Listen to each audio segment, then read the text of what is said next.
দেখো ক্লাস সিক্সের ছাত্রছাত্রীরা, আজকে তোমাদের জন্য পরিবেশ ও বিজ্ঞান বিষয়ের প্রথম পর্যায়ক্রমিক মূল্যায়ন 2026-এর প্রশ্ন উত্তর নিয়ে হাজির হলাম, যেখানে তোমাদের পূর্ণমান থাকছে 30 এবং সময় থাকবে 1 ঘন্টা।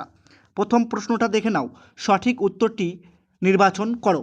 যেখানে প্রতিটি প্রশ্নের মান থাকবে 1 করে, 1 × 5 = 5। দেখো, কুইনাইন পাওয়া যায় সিনকোনা গাছ থেকে। 2 নম্বর, ইস্ট হলো এক ধরনের ছত্রাক। জল তৈরি হয় হাইড্রোজেন ও অক্সিজেন দিয়ে। পরের প্রশ্ন, বায়ু হলো এক ধরনের মিশ্র পদার্থ। সোডিয়ামের চিহ্ন হলো Na। দেখো 2 নম্বর দাগের প্রশ্ন, শূন্যস্থান পূরণ করো যে কোনো 5টি, যেখানে প্রতিটি প্রশ্নের মান থাকবে 1 করে, 1 × 5 = 5। দেখো, চুম্বক ড্যাশকে আকর্ষণ করে।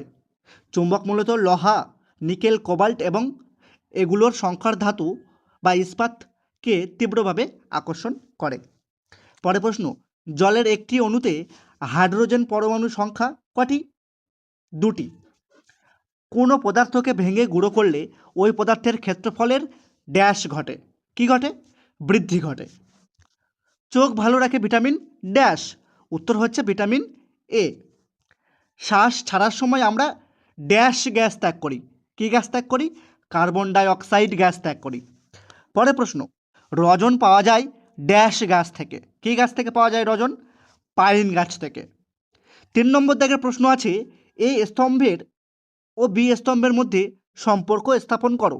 যেখানে প্রতিটি প্রশ্নের মান থাকবে 1 করে, 1 × 5 = 5। দেখো, লোহা, এটা হবে অপশান ডি আছে, দেখো ধাতু।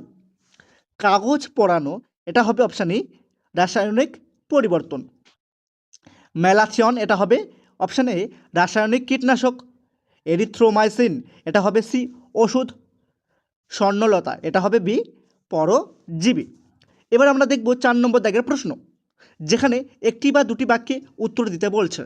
যে কোনো 5টি করতে হবে, যেখানে প্রতিটি প্রশ্নের মান থাকবে 1 করে, 1 × 5 = 5। গম থেকে আটা তৈরি হলো, এটি কী ধরনের পরিবর্তন? ভৌত পরিবর্তন। পদার্থ কাকে বলে? যার ভর আছে, যা কিছুটা স্থান দখল করে থাকে, যা ইন্দ্রিয়গ্রাহ, যার স্থিতিশীল বা গতিশীল অবস্থার পরিবর্তন করতে চাইলে বাধা দেয়, তাকে পদার্থ বলে।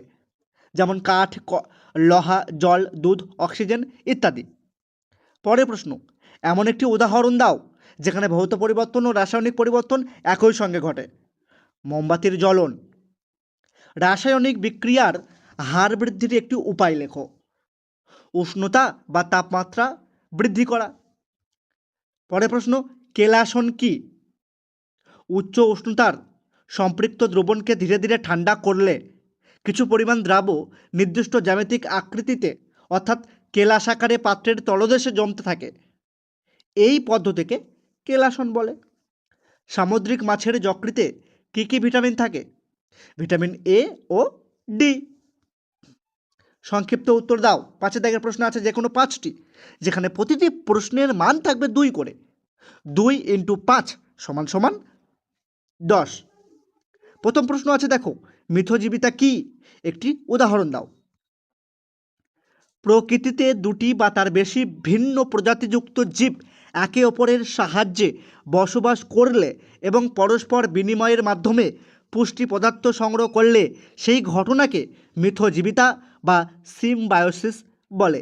উদাহরণ, অ্যাজোলা ও অ্যানাবিনার মিথজীবী সম্পর্ক। পরের প্রশ্ন, যৌগিক পদার্থ কাকে বলে? উদাহরণ দাও।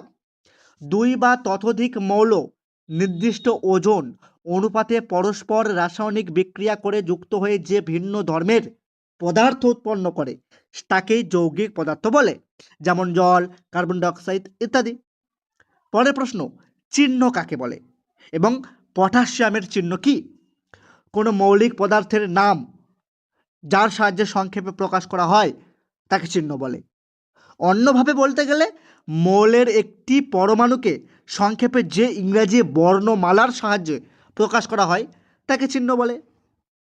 আবার পটাশিয়ামের চিহ্ন হচ্ছে কে। পরের প্রশ্ন, রাসায়নিক পরিবর্তন কি? উদাহরণ দাও। যে পরিবর্তনে পদার্থের চরিত্রগত, গুণগত, গঠনগত স্থায়ী পরিবর্তন ঘটে, অর্থাৎ পদার্থের মূল আণবিক গঠন ও ধর্ম পরিবর্তিত হয়ে নতুন ধর্মবিশিষ্ট অন্য পদার্থ উৎপন্ন করে, তাকে রাসায়নিক পরিবর্তন বলে। যেমন গম থেকে আটা তৈরি, জলে চাল ফুটিয়ে ভাত রান্না, দুধ থেকে দই তৈরি হলো, এসব রাসায়নিক পরিবর্তনের উদাহরণ। পরের প্রশ্ন, ধাতু কাকে বলে? একটি তরল ধাতুর নাম লেখো। যেসব মৌলিক পদার্থ সাধারণ অবস্থায় কঠিন, ভারী, উজ্জ্বল ও চকচকে, নমনীয় ও প্রসারণশীল এবং যা তাপ ও তড়িতের পরিবাহী হয়, তাদের ধাতু বলে। যেমন লোহা, তামা, সোনা, রূপো ইত্যাদি। আর একটি তরল ধাতুর নাম হলো পারদ। তো ক্লাস 6-এর আমার প্রিয় ছাত্রছাত্রীরা, আজকের প্রশ্নটি ঠিক এই পর্যন্ত।